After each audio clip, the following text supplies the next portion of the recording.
بسم اللہ الرحمن الرحیم۔ السلام علیکم ناظرین، آج کی ویڈیو میں ہم سیدنا ابوبکر صدیق رضی اللہ عنہ کی ولادت، حلیہ مبارک اور دور جلیت میں ان کا درخشاں کردار، ماہر علم انصاب اور تجارت اور مختلف پہلو پر بات کریں گے۔ ناظرین، سیدنا ابوبکر صدیق رضی اللہ عنہ عام الفیل کے بعد پیدا ہوئے۔ اس بات میں اختلاف ہے کہ آپ کی پیدائش عام الفیل سے کتنی مدت بعد ہوئی۔ اس میں 3 سال، 2.5 سال اور 2 سال چند ماہ جیسے متعدد اقوال مروی ہیں۔ آپ نے اپنے والدین کے زیر سایہ عمدہ پرورش پائی۔ آپ کے والدین کا شمار اپنی قوم کے معزز اور سرکردہ لوگوں میں ہوتا تھا۔ ناظرین، سیدنا ابوبکر صدیق رضی اللہ عنہ سفید رنگت والے، چست اور نحیف بدن والے تھے۔ قیس بن ابی حازم کا بیان ہے کہ میں سیدنا ابوبکر صدیق رضی اللہ عنہ کی خدمت میں حاضر ہوا۔ آپ چست اور نحیف جسم اور سفید رنگت کے آدمی تھے۔ ناظرین، عہد جاہلیت میں سیدنا ابوبکر صدیق رضی اللہ عنہ کا شمار قریش کے معزز اور سرکردہ لوگوں میں ہوتا تھا۔ قریش کے متعدد قبیلوں کے منتخب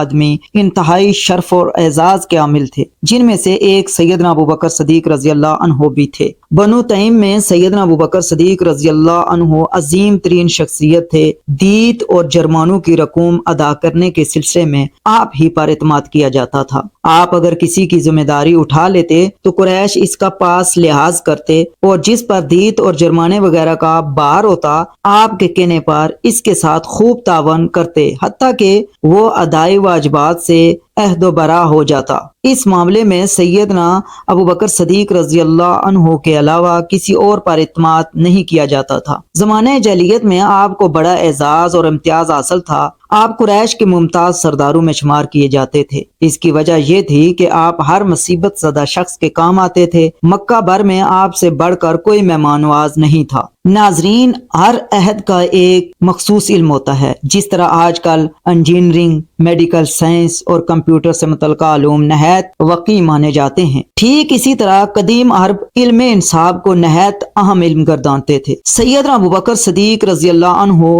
انصاب اور اخبار عرب کے بہت بڑے عالم تھے۔ اس فن میں آپ کی مہارت کا یہ عالم تھا کہ آپ اس علم میں سیدنا عقیل بن ابی طالب رضی اللہ عنہ جیسے ماہر علم انصاب کے استاذ تھے۔ آپ میں ایک بہت بڑی خوبی یہ بھی تھی کہ آپ کسی کا نسب بیان کرتے ہوئے اس کا کوئی عیب ہوتا تو اس سے زیر نہیں کیا کرتے تھے، بلکہ ستر پوشی سے کام لیتے تھے۔ آپ قریش کے بہترین نصاب اور اس فن میں یگانہ روزگار تھے۔ سیدنا عائشہ رضی اللہ عنہا سے روایت ہے کہ رسول اکرم صلی اللہ علیہ وآلہ وسلم نے فرمایا، ابوبکر قریش کے انصاب کا سب سے زیادہ علم رکھتے ہیں۔ ناظرین، دیانتداری سے تجارت کرنا بہت بڑا ہنر ہے۔ سیدنا ابوبکر صدیق رضی اللہ عنہ بڑے کھرے اور کامیاب تاجر تھے۔ عہد جاہلیت میں تجارت ہی کرتے تھے۔ آپ نے سرزمین شام میں وسیع پیمانے پر تجارتی دورے کیے۔ اس کے علاوہ بھی آپ نے مختلف علاقوں میں بیوپار کیا۔ آپ کے راس المال کا اندازہ 40,000 درہم لگایا گیا ہے۔ تجارت کے ساتھ ساتھ آپ انفاق فی سبیل اللہ اور جود و کرم جیسی صفات میں بھی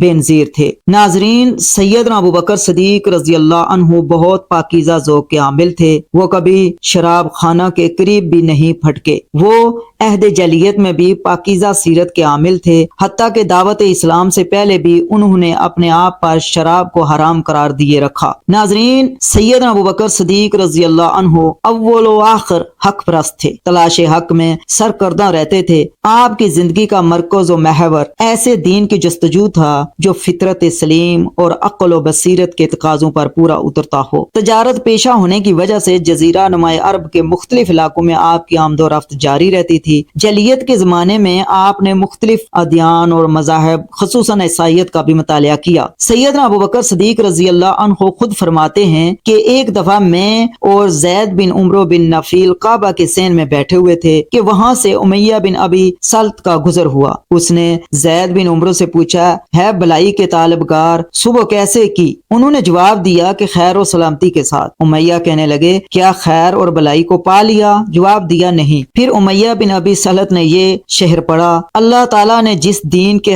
حقیقی ہونے کا فیصلہ فرمایا ہے اس کے سوا سب ادیان روز قیامت بے سود ہوں گے۔ پھر وہ کہنے لگا کہ وہ نبی جس کا انتظار ہے ہم میں سے ہوگا یا تم میں سے؟ سیدنا ابوبکر صدیق رضی اللہ عنہ کہتے ہیں کہ اس سے پہلے مجھے کسی نبی کے انتظار یا بحث ہونے کا کوئی علم نہیں تھا۔ میں ورقہ بن نوفل کے پاس گیا، وہ اکثر آسمان کی طرف دیکھتے اور غور و فکر میں مشغول رہتے تھے۔ میں نے انہیں اپنی بات سنائی تو کہنے لگے: اے بھتیجے، ہم اہل کتاب اور اہل علم لوگ ہیں۔ میں اتنا بتا سکتا ہوں کہ جس نبی کا انتظار ہے وہ عربوں میں بہترین نسب والا ہوگا۔ میں انصاف کا علم رکھتا ہوں اور تمہاری قوم بہترین نسب کی حامل ہے۔ میں نے پوچھا: وہ نبی کیا کہے گا؟ وہ بتانے لگے: وہ جو کچھ کہے گا وہی کے مطابق ہی کہے گا۔ ہاں، یہ بتا دوں کہ نہ وہ ظلم کرے گا نہ اس پر ظلم ہوگا، نہ وہ کسی ظالمانہ کاروائی میں شرکت کرے گا۔ پھر جب رسول اکرم صلی اللہ علیہ وآلہ وسلم کی بحث ہوئی تو میں آپ صلی اللہ علیہ وسلم پر فوراً ایمان لے آیا اور میں نے آپ کی تصدیق کی۔ ناظرین، سیدنا ابوبکر صدیق رضی اللہ عنہ شروع ہی سے راہ حق کے مسافر تھے۔ ان کا قبول اسلام تلاش حق کے طویل صبر آزما انتظار کا نتیجہ تھا۔ زمانے جاہلیت میں ان کے نبی اکرم صلی اللہ علیہ وآلہ وسلم کے ساتھ گہرے روابط تھے۔ یہ روابط بھی آپ کے مسلمان ہونے کا سبب بنے۔ جب رسول اکرم صلی اللہ علیہ وآلہ وسلم پر وحی کا نزول ہوا تو آپ صلی اللہ علیہ وسلم توحید کی تبلیغ کرنے